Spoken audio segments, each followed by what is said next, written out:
బంగారాన్ని విడిపించి ఆ రోజు ఆన్లైన్ రేటుకే మేము కొంటాం. Sharma gold company. నమస్తే, వెల్కమ్ టు మనం టీవీ. నేను వలి. తెలంగాణ శాసనసభలో ఓటాన్ అకౌంట్ బడ్జెట్ను ప్రవేశపెట్టారు ఆర్థిక మంత్రి భట్టి విక్రమార్క గారు.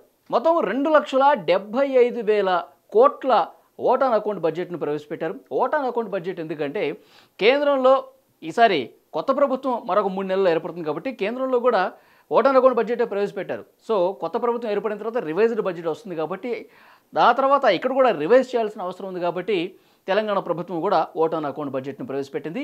బడ్జెట్కు సంబంధించిన పూర్తి వివరాలు అంటే ఏ శాఖకు ఎన్ని కేటాయింపులు జరిగినాయి క్లుప్తంగా మీకు వివరించే ప్రయత్నం చేస్తాను. ఇక్కడ మనం చూడొచ్చు, మొత్తం బడ్జెట్ వచ్చేసరికి 2,75,891 కోట్ల రూపాయలు. ఇక 6 గ్యారెంటీలకు సంబంధించి మనకు తెలిసిన విషయమే, కాంగ్రెస్ ప్రభుత్వం అంటే కాంగ్రెస్ పార్టీ అధికారంలోకి రాకముందు 6 గ్యారెంటీలు ఇచ్చింది. కొన్ని గ్యారెంటీలు ప్రస్తుతం అమలవుతున్నాయి, మరికొన్ని గ్యారెంటీలు కూడా ప్లాన్ చేస్తున్నారు. క్యాబినెట్లో మరొక 2 గ్యారెంటీలకు కూడా ఆమోదముద్ర వేసిన నేపథ్యంలో మొత్తం ఈ 6 గ్యారెంటీలకు సంబంధించి 2024-25 సంవత్సరానికి సంబంధించి ఎంతవరకు కేటాయింపులు చేయాలి, వీటికి సంబంధించి మనం చూస్తున్నాం 53,196 కోట్ల రూపాయలు ఈ 6 గ్యారెంటీలకు సంబంధించి కేటాయింపులు జరిగాయి.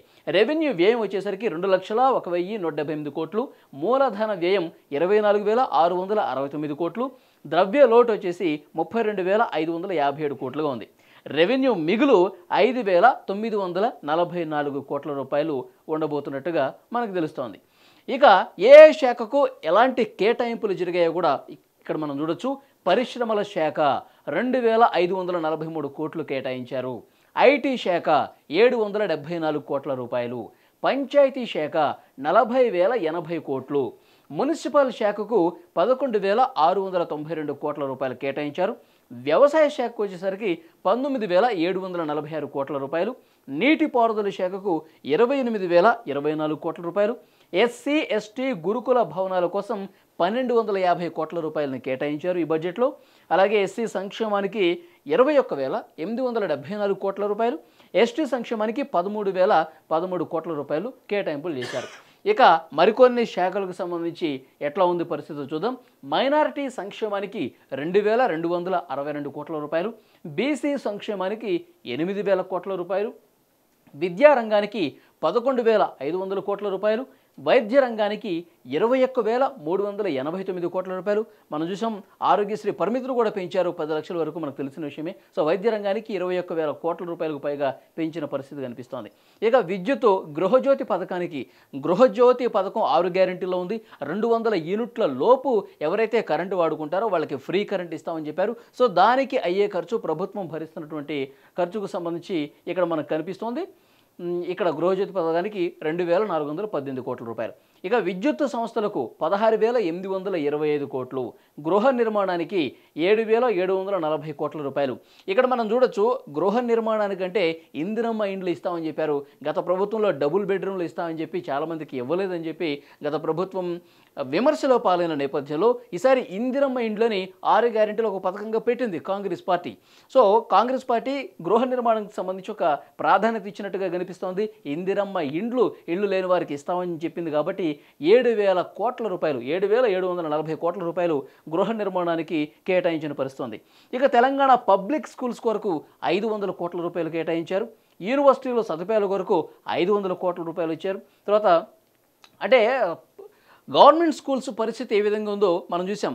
గతంలో కాంగ్రెస్ పార్టీ ప్రతిపక్షంగా ఉన్నప్పుడు మౌలిక వసతులు లేవు. ఇటు యూనివర్సిటీలో కావచ్చు, యూనివర్సిటీల్లో అసలు అధ్యాపకులే ఉండరు ఒక పక్క, మరో పక్క మౌలిక సదుపాయాలు సరిగా ఉండవు. హాస్టల్స్లో పరిస్థితి ఎంత అధ్వానంగా ఉందో మనం చూసాం. సో ఆ పరిస్థితి ఉండకూడదన్న ఉద్దేశంతో వాటికి తగినన్ని కేటాయింపులు చేయాలన్న ఉద్దేశం ఈ ప్రభుత్వానికి ఉన్నట్టుగా కనిపిస్తోంది. పబ్లిక్ స్కూల్స్కు 500 కోట్ల రూపాయలు, యూనివర్సిటీలో సదుపాయాలకు 500 కోట్ల రూపాయలు, తర్వాత మూసీ రివర్ ఫ్రంట్ డెవలప్మెంట్ కొరకు 1,000 కోట్ల రూపాయలు కేటాయించారు. దీన్ని కొంచెం మనం ప్రధానంగా ప్రస్తావించాలి. Musi river front development authority అని చెప్పి ఒకటి ఏర్పాటు చేశారు. మూసీ పూర్తిగా కంపుమయమైపోతుంది. హైదరాబాదు మొత్తం సికింద్రాబాద్ కావచ్చు, హైదరాబాదు ఈ పరివాహకంగా ఉన్నటువంటి మూసీ పూర్తిగా కంపుగా మారిపోయింది కాబట్టి దాన్ని సుందరీకరణ చేయాల్సిన అవసరం ఉంది. ఆ మూసీ వాటర్ని, దుర్గంధంతో ఉన్నటువంటి వాటర్ని పూర్తిగా తొలగించేసి కొబ్బరి నీళ్ళలాగా స్వచ్ఛంగా తయారు చేస్తామని గతంలో చెప్పింది ప్రభుత్వం. కేసీఆర్ గారు అన్నారు. కానీ అలాంటి పరిస్థితి ప్రస్తుతం లేదు కాబట్టి దాన్ని మార్చే బాధ్యత ఈ ప్రభుత్వం తీసుకుంటుంది, కాంగ్రెస్ ప్రభుత్వం తీసుకుంటుందని చెప్పారు రేవంత్ రెడ్డి గారు. దాంట్లో భాగంగానే ఇక్కడ మూసీ రివర్ ఫ్రంట్ డెవలప్మెంట్ కోసం 1000 కోట్ల రూపాయలు కేటాయించిన పరిస్థితి ఇక్కడ మనం చూడొచ్చు. ఇక మొత్తంగా చూస్తే ఇంతకుముందు మనం మాట్లాడుకున్నట్టే ఆరోగ్యశ్రీ పరిమితికి 10 లక్షలు పెంచుతూ, అలాగే రుణమాఫీపై త్వరలోనే కార్యాచరణ చేసి విధి విధానాలు కూడా ఖరారు చేయబోతున్నామని వాళ్ళ సభలో భట్టి విక్రమార్క గారు చెప్పారు. సో రైతు భరోసాకి సంబంధించి కొన్ని కేటాయింపులు కూడా చేసినట్టుగా కనిపిస్తోంది. రైతు రుణమాఫీ 2 లక్షల రుణమాఫీ చేస్తామని చెప్పి హామీ ఇచ్చింది కాంగ్రెస్ పార్టీ. ఆ రుణమాఫీకి సంబంధించి కార్యాచరణ కూడా రూపొందించే పనిలో ప్రస్తుతం ప్రభుత్వం ఉంది. అధికారులుగా రకమైనటువంటి మార్గదర్శకాలు ఇచ్చినట్టుగా తెలుస్తోంది. సో రుణమాఫీ కార్యాచరణ ప్రారంభమైతే ఇప్పుడు ఖరీఫ్ ప్రారంభ సమయానికి రైతు భరోసా నిధులు విడుదల చేసిన తర్వాత వెంటనే రుణమాఫీ దస్తర మీద కూడా సంతకం చేసే ఆలోచనలో రేవంత్ రెడ్డి గారు ఉన్నట్టుగా ఈ ప్రకటన ద్వారా మనకి చాలా స్పష్టంగా అర్థమవుతుంది.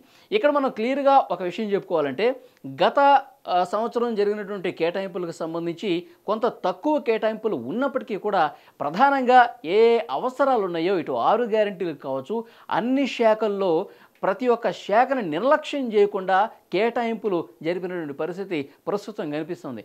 సో ప్రభుత్వం అన్ని వర్గాల సంక్షేమానికి, అభివృద్ధికి కట్టుబడి ఉందని ఈ బడ్జెట్కు సంబంధించిన కేటాయింపులను బట్టి మనకి అర్థమవుతుంది. Thank you.